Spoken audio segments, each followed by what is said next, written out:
Raha ny mikasika ny toetr'andro kosa ao anatin'izao faran'ny herinandro izao, ny Alizay izay rivotra mitsoka avy any Antsinanana no mamaritra ny toetr'andro eto Madagasikara amin'ny ankapobeny amin'ity faran'ny herinandro ny paska ity raha nambaran'ny teo anivon'ny sampana mpamantatra ny toetr'andro. Mitondra ny andinindinizay moa Andriamatoa Hubert Andriamparson, teknisiana eo anivon'ny sampana mpamantatra ny toetr'andro eo ambony micro ny Ravak'Andriamanalina Sarnie Mamy Samuel kosa.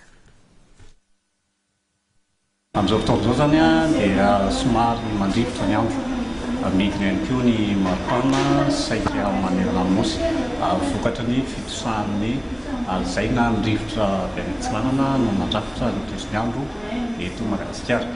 Ny toetr'ny androntsika zany amin'izao fety izao, zany hoe manomboka ranompitsoka hatramin'ny alatsinainy dia tokony hitandrina indrindra ny ankizy satria toetr'ny andro mandrivotra ny iainana, mety hisy ny herika indrindra ny milina Antsinanana ny faritry ny afovoantany, ny faritry Manjakandriana, ny faritry Moramanga iny.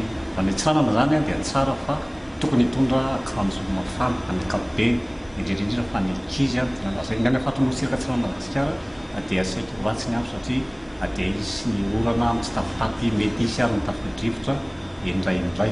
Any amin'ny firenena andrefana Madagasikara dia saika hiataka masoandro no mandrafitra ny toetr'ny andro.